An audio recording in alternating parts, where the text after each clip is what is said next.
Salut, salam, salam les Tounsi. Bon les gars, là c'est mon premier débrief sur l'équipe de Tunisie là. Attends, Tunisien, équipe de Tunisie, vivant au Canada, il se passe un truc.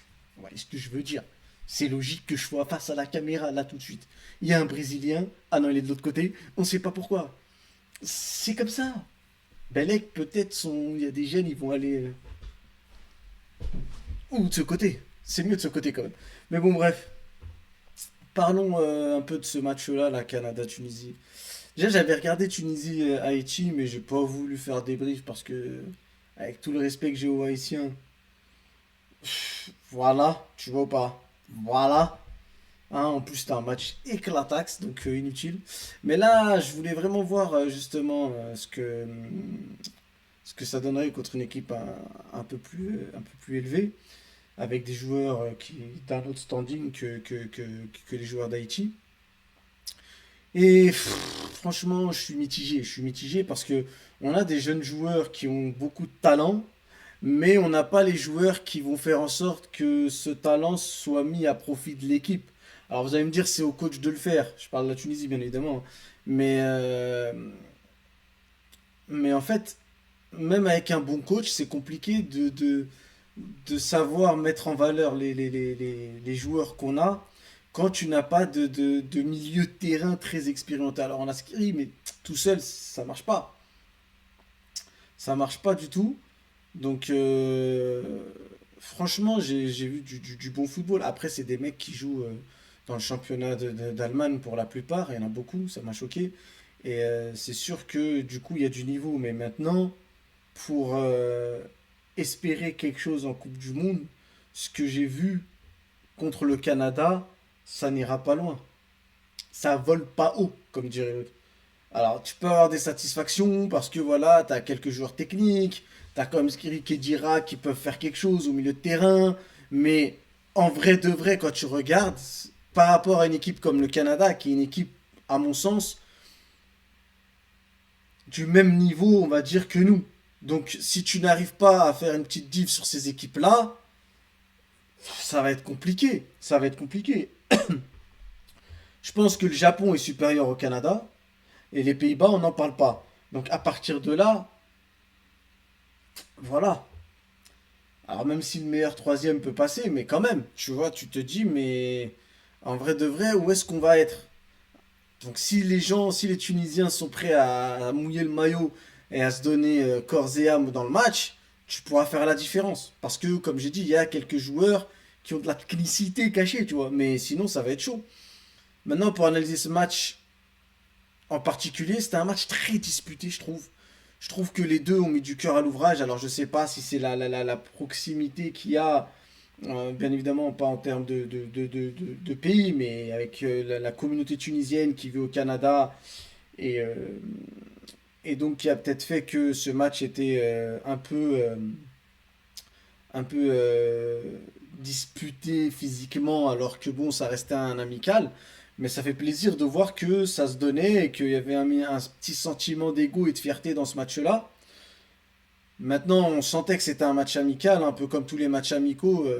On sentait que l'envie, elle était plus dans comment dire, dans ce côté, oui, il y a beaucoup de Tunisiens qui vivent au Canada, oui, le Canada accueille beaucoup de gens du Maghreb et tout, donc il y avait ce petit côté-là qui faisait que le match, à mon avis, était disputé. Mais du coup, tactiquement, on n'a rien vu d'extraordinaire. Ça veut dire que c'était vraiment sur des bases de matchs amicaux, donc beaucoup d'espace, les joueurs techniques qui faisaient des dribbles et qui faisaient des différences sans vouloir vraiment jouer, le faire pour le collectif, même si bon, au final, tu fais des passes et tout, mais il y a beaucoup de gestes superflus des deux côtés. Et d'ailleurs, le joueur, là, canadien, là, qui joue à Tigres, je crois, mais je me rappelle plus de son nom. Il a un nom un petit peu latin, incroyable. Franchement, il m'a choqué. Comme nous, ça, tu m'as choqué aussi. Mais après, c'est ça le truc, c'est que tu as des joueurs qui techniquement sont là, mais finalement, est-ce que c'est un match pour les jauger réellement? Non, parce que voilà, ça partait un peu en vrille, c'était n'importe quoi. Mais, euh, mais ça nous a permis de voir qu'il y a quelques talents des deux côtés. Maintenant, est-ce qu'ils vont avoir le temps de préparer quelque chose de bon pour les matchs quand ça va devenir sérieux. Et moi, ça qui me fait peur, surtout du côté tunisien, je connais pas l'équipe canadienne, donc je peux pas trop en parler. Mais ce que je peux dire sur notre équipe à nous, c'est que il va falloir montrer beaucoup, beaucoup plus que ce qu'on a vu contre le Canada. Et dans tous les compartiments, déjà dans l'aspect intelligence de jeu, c'est chaud. C'est chaud, les passes au bon moment, arrêter de dégager la balle en panique alors que tu as deux trois joueurs devant toi à qui tu pourrais la donner. Combien de scènes on voit les Tunisiens. Ah, c'est un match amical en plus, hein. Donc c'est justement là que tu dois acquérir un peu d'expérience. Ça veut dire que quand tu es défenseur, si tu as tes attaquants devant toi, on s'en fout d'encaisser un but, c'est un match amical. Donc quand tu as la possibilité d'essayer de faire une bonne relance, entraîne-toi à le faire. Surtout que tu as des joueurs techniques, c'est-à-dire que tu as des joueurs devant, quand tu vas leur donner la balle, eux pourront la garder. Mais quand je vois des dégagements pour des actions, alors que des fois il n'y a même pas quelqu'un qui s'approche de toi, tu es là, tu vois la balle, bam, tu la dégages. Non, c'est pas possible. J'ai vu une action pareille, une action près de la ligne de touche. Entre la ligne de touche, disons, la petite zone entre la touche et le corner, t'es pas loin. T'as le joueur tunisien qui récupère la balle, il lève la tête, il voit rien d'extra, pas de solution évidente en tout cas à son sens à lui, il te la met en touche. Mais non frérot, le but c'est pas de rendre la balle aux adversaires.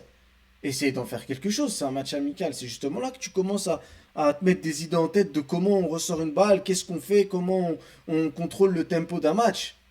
Le mec, tu peux essayer de le dribbler et faire une meilleure sortie de balle. Tu peux essayer de revenir sur ton gardien. Mais c'est pas parce que tu vois pas la solution tout de suite devant toi, hop, tu la mets en touche. Tu peux pas. Alors peut-être que contre des petites équipes, c'est pas très grave, mais tu fais ça pour les Pays-Bas, tu leur donnes une balle à 20 mètres de nos buts comme ça gratuitement alors que c'est toi qui as la balle, c'est n'importe quoi. Donc ouais, il y a des petites choses comme ça qui me font peur pour la Tunisie. Et ça, faudra corriger ça. Faudra commencer à essayer de comprendre que là, on est dans une compétition qu'on joue pas souvent. Donc à un moment donné, il faudrait peut-être tout donner. Donc voilà, faut mouiller le maillot. Faut mouiller le maillot, les gars. Et le mouiller intelligemment. C'est pas juste courir quand je dis mouiller le maillot. C'est se donner. Se donner pour l'équipe comme on a pu le faire. Faut prendre le Maroc en exemple. Ce qu'a fait le Maroc en 2022, toutes les équipes africaines, à mon sens, quand je dis toutes les équipes, c'est toutes les équipes qu'on connaît. Ça veut dire si demain tu regardes un mondial, tu vois le Sénégal jouer, la Tunisie, l'Algérie. C'est des équipes qui ont quand même deux trois et encore la Tunisie moins que les autres, je trouve, ces derniers temps, mais qui ont toujours deux trois joueurs qui sont des bons joueurs en vrai international. Ça veut dire que c'est des joueurs que tu peux connaître même si tu n'es ni tunisien, ni marocain, ni sénégalais, etc. Mané, il est connu, je pense, de beaucoup. Lamine Camara au Sénégal, pareil. Hakimi, Brahim Diaz. Voilà, il y a des joueurs comme ça, tu vois, avec ces joueurs-là, tu dois être capable de faire quelque chose. Nous, on n'a peut-être pas des joueurs de ce standing-là non plus, mais les joueurs qu'on a jouent quand même dans des championnats européens. Donc, il va falloir faire beaucoup mieux que ça. Moi, je vous le dis, si on fait ça, là, c'est. Voilà, moi, les matchs amicaux, d'habitude, je calcule pas trop. Je me dis, non, mais ça va jouer différemment. Mais là, j'ai vu des choses, justement, que je suis pas censé voir dans des matchs amicaux. Regardez, même la caméra, elle vous a montré Neymar, parce qu'à un moment donné, tu vois, elle a beau être une caméra qui suit les mouvements, là, elle a craqué toute seule. Elle vous a dit, voilà, faut être technique, faut être vif d'esprit. Donc, voilà, moi, c'est sur ça que je rebondis aujourd'hui. J'ai vu beaucoup trop de mauvaise gestion du match. Sur des moments où on aurait pu conserver la balle, où on aurait pu faire tourner. On a essayé de jouer tout le temps rapidement. On a perdu des ballons en leur rendant.